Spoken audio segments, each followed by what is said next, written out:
What's up, folks? Duke here. I'm in the moto shed. That's my 1999 Yamaha TW200. If you pay attention to my channel at all, you'll see I bought this bike cheap back in January, and I've kind of been slowly putting it back together. I have done some things off camera because I'm just screwing around in my shop. I'm not really trying to build a big-ass YouTube thing, but this is the IMS 3.6 7-liter tank. I don't know. It should about double my range. Range on the stock tank was about 100 miles, so this should be about 200. Probably 180 if I'm flogging on it on the road. So I did that. You can't really see it, but back in there, I got a rear shock off of a later model TW200. So the rear shock on the really old ones, see this guy, you see how dainty that connection is, this piece to this piece. They upgraded that, I don't know what year, but they did it pretty quick because these were failing. They actually recalled these in a lot of countries, not the US. But so I knew I had to do something, and I was looking at aftermarket shocks and spring rates and all that, and then I realized in 2017 they updated the rear shock to have a stiffer rear spring. So I grabbed one of those. We'll see how it is. If I need to go aftermarket, I will, but that should do. I suspect I need to stiffen up the front. Once I get the bike fully fueled and loaded, then I'll check sag and go from there. So tank, shock. I'm working on a front rack. I took this thing on a shakedown run. I loaded it up with all my gear to try to find where the shortcomings were. I rode it a couple, 250 miles down to South Carolina to Palmetto Adventure Rally, and the bike handled the load well. One thing I didn't like is I had my sleeping bag strapped to this headlight mask. It's not mounted very securely, so I'm working on some, hold on. I had to print it in two pieces because my printer wouldn't quite fit it.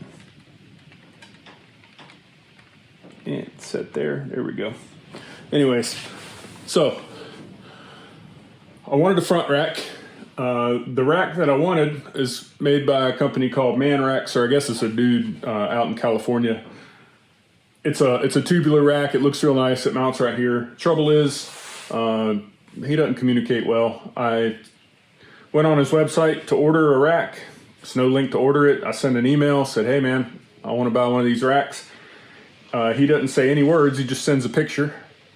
And it says, how to order from Man Racks, send a money order to this address. I was like, man, it's 2025. That's not how things are done on the internet usually. But I said that to myself. So I messaged him back, say, hey, can I, what about PayPal or Venmo or something like that? And again, no words. He just sends a picture. Alternate payment methods, Venmo, friends and family. Okay, well, I don't really know you, buddy. I don't want to send friends and family, so I respond, I'll pay goods and services, I'll cover the fees. He doesn't respond. 2 weeks later, send a follow-up email. Hey man, how about goods and services, and I'll pay the fees. Still no answer, so all right, fine. I'll just make my own.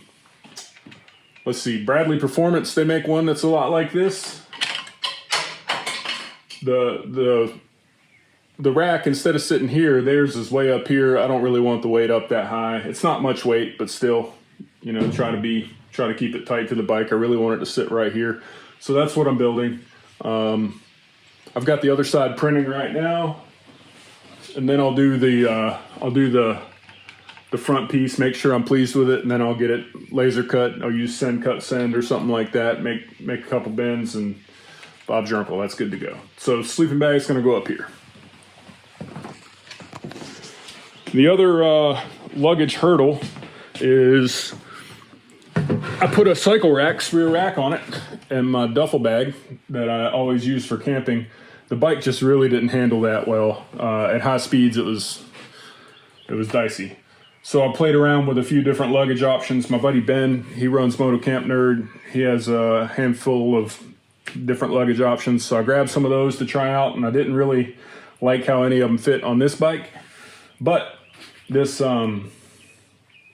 Kriega base off my Tenere I really wanted to run it because this is the size bag I like, little 6-liter bags, and then I could use something like this 13-liter Sea to Summit bag. There we go, and that's all my luggage, everything.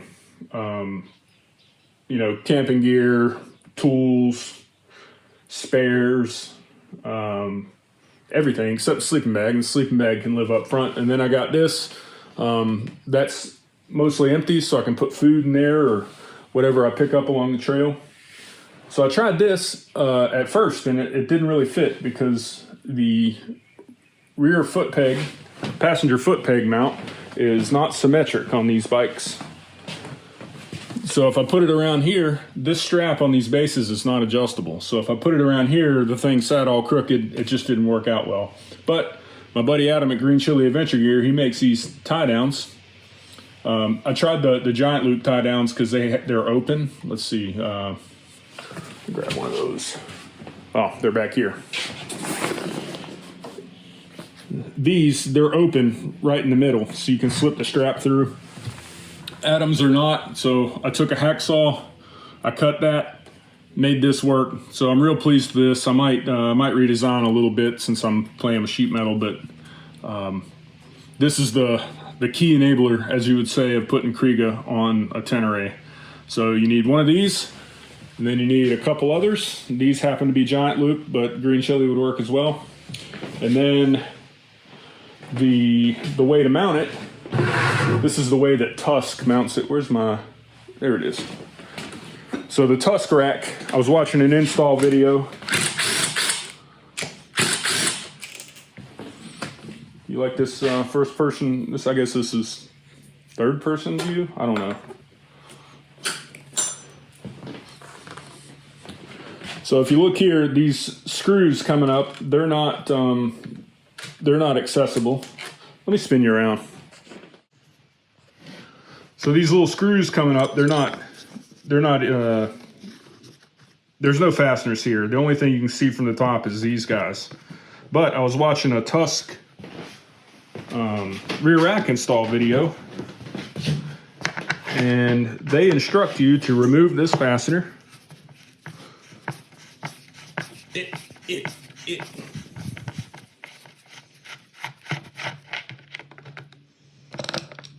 Magnets. I need to demagnetize that sucker. All right, so they instruct you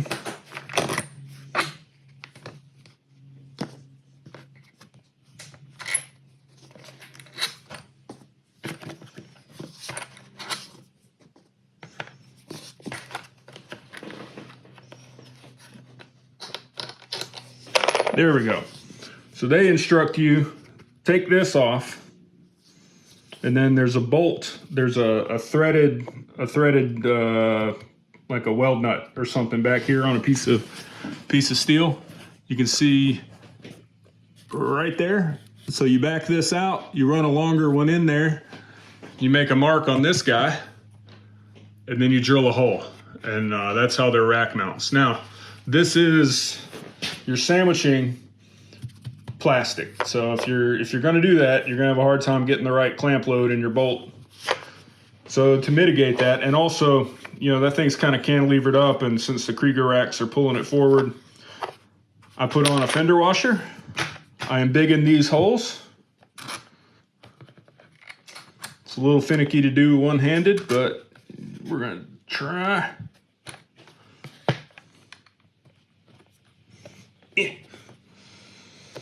There we go. I'm bigging those holes. I put a spacer in, and then I put a washer on top. So now when I clamp tight against the plastic, I have fender washer, spacer, and this guy. So I'm not relying on the rubber, you know, for clamp load. I still have the plastic. So because of that, I'm using lock nuts. These are metal lock nuts. So that goes on there thusly.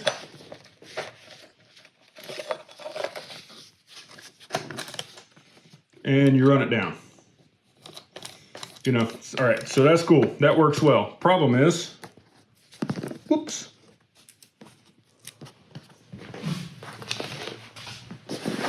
Problem is I want to mount,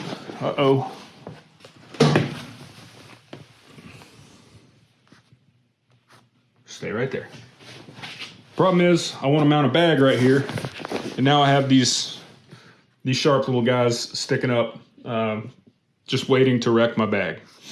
All right, well, I'll get a fastener that has a little dome on it that'll make it softer, but still, now I have I don't like that idea. Look at that. So I want the bag to either sit here or here. Either way, it's going to be on these fasteners. For my trip, I had it kind of move forward so it didn't quite hit, and that's cool and all, but it's kind of in the way here. So I'm going to build myself a rack. I'm going to cap these back off. I'm going to pick up on these points, and I'm going to build just a little plate right here that has some slots for the Kriega luggage. It'll have some slots on the side, or at least the soft edge, so I can run a volley strap around there. Maybe one here. I might put slots this way. And then I do have these I can use if I have to, but I'm thinking I really want the bag to sit right there, like that.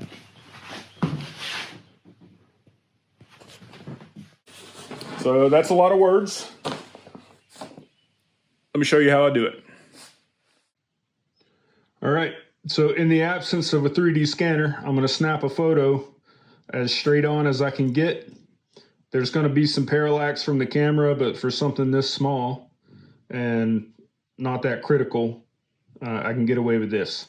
So I have put the bag on here because this is roughly where I want these slots to land. I want them a little further out, but I can do that in CAD. So yeah, I can see my fasteners, the critical things. So my critical things are these fasteners and these slots. So I'm going to put this here. I'm putting a ruler in there so I can scale it appropriately. And then I'll snap a photo, take it into CAD. All right, so here we are in CAD. This is SolidWorks, which I haven't used very much lately. I use Creo a lot more, but brought the photo in as a sketch. I scaled it appropriately so that this, actually, let's do this. Make my mouse a little more visible. There we go. So I scaled it appropriately. Now I have, some confidence that this is pretty close to where I need it. Once I get the holes roughed out, I'll make a DXF file and I'll print this on a piece of paper and take it out there and make sure I've got it scaled right. So I brought in my photo. Next up is make a sketch. This is a terrible job of dimensioning things, but good enough. It's I'm screwing around in my shed here. It's not professional work. So roughed out where I want the holes, the critical things. And then there it is. I need some slots here because these guys do not come completely out. So I sketched my slots. Bada bing.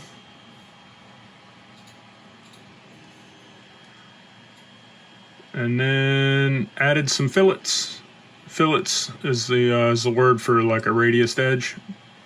So there we go. That's the gist of it, and I'm reasonably confident the holes are off a little bit, but good enough. So I'm going to print this on a piece of paper, and I'm going to take it out there and see how is my first guess at dimensions.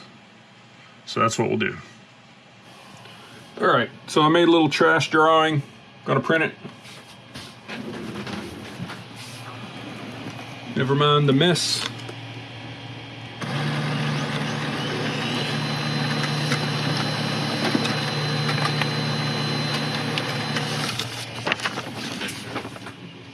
All right, that looks like it's about to scale. Let's go see how it looks on the bike. There's my right side rack coming. This is probably the 4th iteration. It's a little trickier because this has bends. So for this part, I started with a piece of poster board and kind of roughed out where I wanted the holes, and then I flattened the poster board, took a scan of it, and imported that into CAD. So this is a little better way. Actually, it'd be better to take a piece of paper out there instead of taking a photo. It'd be better to take a piece of paper to the bike and lay the piece of paper down and just rub where all the holes are, you know, and then stick that on a photocopier and scan it in. Then you know you have better geometry. But let's see how close I got.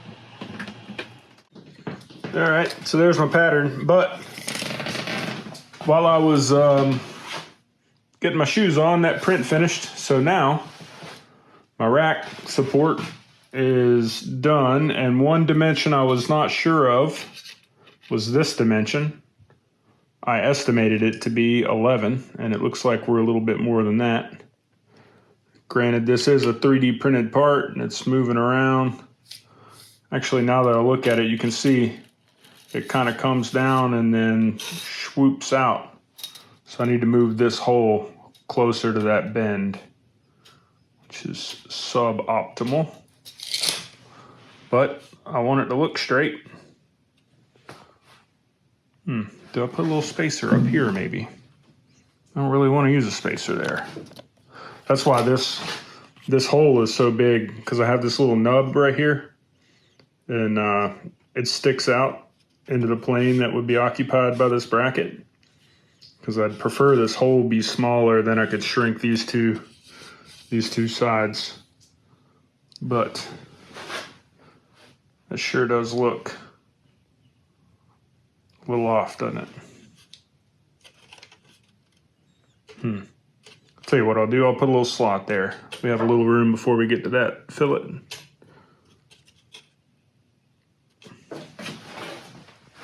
How's the other side? Oh, the other side looks worse. Yeah, I need to bring that bottom in. But at any rate, what I was curious about was this dimension. Looks like we're 11.5. You can see I did put some slots here because of the persnickety nature of these things. So we'll probably go 12 inches on the faceplate, and then whatever these end up being. But man, I really want that bottom end board a little bit.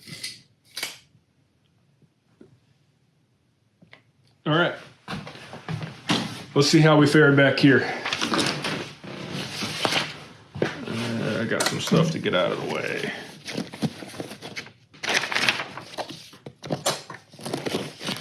I would have started by just taking a rubbing, but I don't have a photocopier here at home. So we need to, right.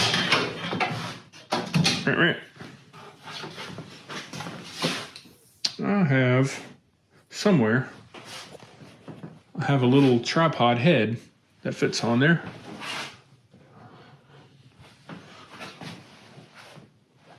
Where is it?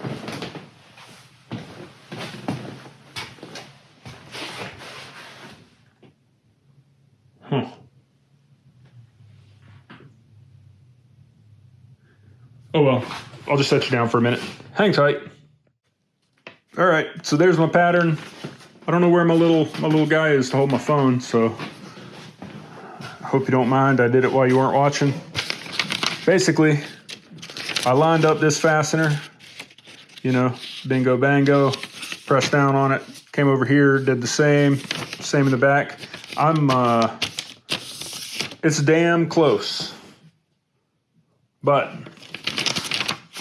I'm sick of 3D printing stuff, and it occurred to me, I'll be at work tomorrow, so I'll just take this rubber piece here and set it on a photocopier and just scan it. Then I'll have a good estimation of the backside. If you look, these holes are concentric, so I'll take those as the gospel. I'll size that up about 0.5 millimeter from whatever size fastener that is. And then back here, this guy is kind of tangent with the back of this hole. So These will be two slightly oversized holes, and then this will be a slot. So that's the plan for the rear. That's it for today. I'm going to put the bike back in decent shape, mount my Kriegas the right way, take this stuff off the front. I'm going to go ride it for a while down here in the beautiful Uwharrie National Forest. Tomorrow I'll get a 2D scan of this, then I'll have some confidence there and take away some of the fussiness of doing what I was doing. This thing, I'm just going to make a slot and let it land where it lands. If it looks, I think it's going to be fine. The problem with putting holes too close to bends is when you make that bend, this little edge right here is not supported and you can get some deformation in your holes.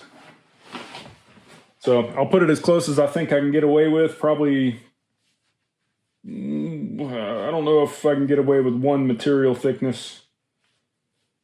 But, yeah, I'll probably do one material thickness. Anyways, thanks for watching. Ride on, ride safe. I'm going to go ride this thing. See y'all.